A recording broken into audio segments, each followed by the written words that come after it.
مولاي صل وسلم دائما أبدا على حبيبك خير الخلق كلهم. Acara ini dipersembahkan oleh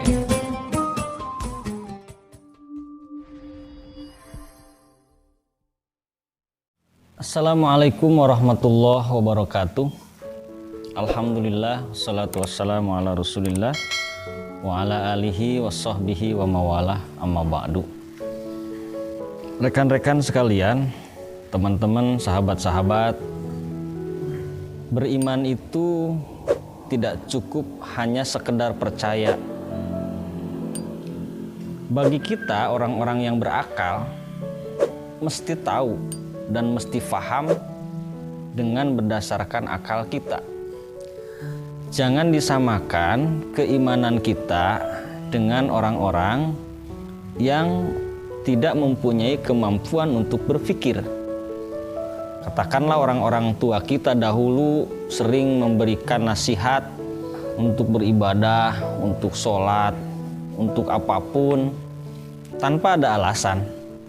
Tetapi saya yakin bahwa keimanan yang menggunakan argumentasi atau dalil-dalil itu akan lebih memantapkan pada keimanan kita pada Allah. Nah, kadang kita berpikir bahwa cukuplah apa yang sudah kita dapatkan dari orang tua atau dari guru-guru kita itu menjadi sebuah pengetahuan kognitif, menjadi sebuah hafalan, dan kemudian kita tidak guar lagi kemudian yang pada akhirnya kita mendapatkan suplemen-suplemen baru tentang keimanan yang justru malah kita terjerumus pada kedangkalan berpikir. Nah, saya ingin mengajak kepada rekan-rekan sekalian bahwa Subhanul Yaum Rijalul God. Generasi hari ini adalah pemimpin-pemimpin di masa yang akan datang. Terutama untuk rekan-rekan yang baru menjadi orang tua kayak saya, gitu kan, yang masih punya anak-anak kecil, yang masih belum balik, masih usia RA, usia PAUD. Saya ingin mengajak untuk rekan-rekan sekalian, bagaimana atau di mana kita memberikan pengarahan yang jelas dan kapan kita memberikan kebebasan berpikir kepada mereka. Nah, akal itu didesain oleh Allah Subhanahu wa taala. Dalam sebuah akidah Islamiyah disebutkan bahwa akal itu adalah sirrun ruhaniyun tudriku bihil ulumad daruriyata wan nadhariyah wa mahaluhul qalbu wan nuruhu fid dimag wa ibtida'uhu min hinin nafirhu ruh wa awalu kamalihil bulug. Akal itu sir. Sir itu semacam partikel yang sangat kecil, tetapi bersifat ruhaniun. Dengan sir tersebut bisa mengetahui ilmu yang pendek, ilmu yang mudah, dan ilmu yang sulit. Daruriyah wa nadhariyah. Kontrolnya ada di dalam hati, sinarnya dalam pikiran.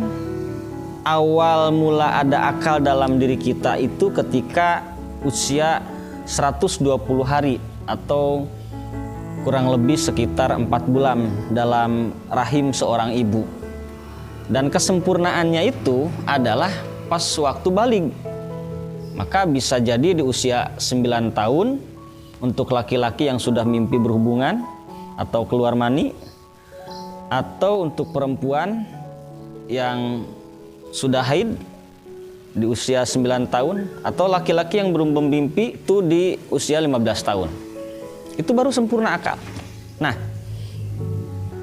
kadang-kadang kita memberikan tekanan-tekanan, terutama dalam edukasi, dalam beribadah, atau dalam pembiasaan-pembiasaan itu di usia-usia seperti itu, di usia sebelum balik.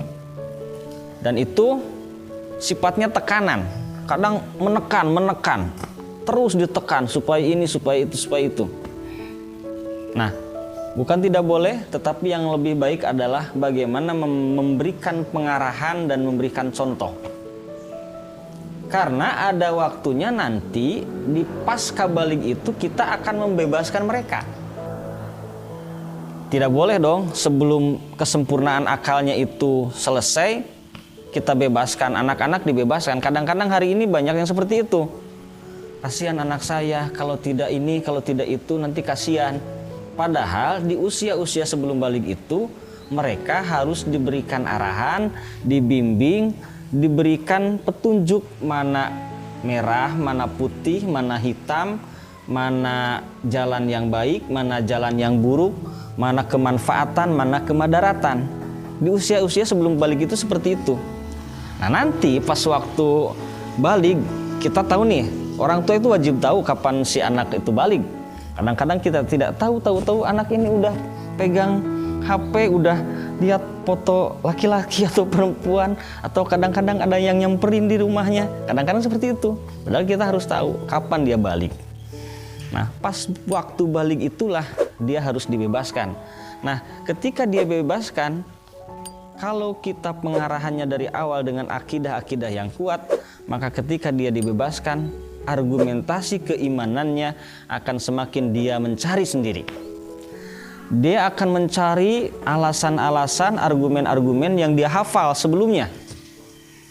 Dulu misalkan dia belajar tentang aqaidul iman, dia belajar tentang sifat Allah, dia belajar tentang sifat Rasul, dia belajar tentang akidah sam'iyah. Nah setelah balik dia akan mencari tahu apa yang dia hafal dahulu. Nah mencari tahu itulah yang kemudian akan menguatkan dirinya. Karena hari ini teman-teman sekalian, kita punya banyak potensi dari anak-anak kita yang secara skill dia punya kemampuan, tetapi secara kepribadian dia tidak punya kepercayaan karena dia tidak mengenal Tuhannya. Apabila dia mengenal Tuhannya dalam perspektif ilmu akidah yang dikaji secara runut ya, harus runut, maka kita tidak perlu khawatir anak-anak tersebut mau kemana. Karena kita sudah bekali itu dari awal. Nah, banyakan dari kita adalah ketika kecil kita bebaskan, setelah dewasa waktunya pasca balik kita tekan harus ini harus itu di setelah balik. Ya pada akhirnya kita tidak bisa ngapa-ngapain, berontak. Anak-anak kita menjadi berontak. Teman-teman sekalian, Ramadan ini atau di bulan inilah katakan, mari kita mulai dari diri kita sendiri untuk merubah pola, merubah mindset bagaimana mengenalkan Allah sejak dia lahir, sejak dia kecil menjadi sebuah hafalan-hafalan, tetapi bagaimana juga dia didorong setelah dewasa, setelah balik untuk mencari tahu apa yang dia hafal. Nah, kuncinya adalah bagaimana konsep akidah ini bisa menjadi solusi membuat dia percaya diri sebagai makhluk Tuhan yang diberikan potensi oleh Allah Subhanahu wa taala. Satu, akal pikiran, yang kedua hati, yang ketiga panca indera. Ini saling berhubungan satu sama lain. Itu saja mungkin sekedar pesan singkat lah dari saya selaku pegiat Kopi Pagma dalam kajian akidah. Semoga dengan stimulan atau semacam rangsangan ini bisa memberikan sebuah jalan untuk kita semua bahwa kita mesti selamat semuanya, kita mesti ke surga semuanya, kita semuanya mesti dalam lindungan Allah Subhanahu wa taala. Semoga bermanfaat dan semoga kita bisa mencetak generasi-generasi yang membanggakan di kemudian hari, bangga sebagai dirinya sebagai makhluk Tuhan dan bangga sebagai dirinya yang bisa menjadi pemimpin-pemimpin di masa depan. Terima kasih. Assalamualaikum warahmatullahi wabarakatuh.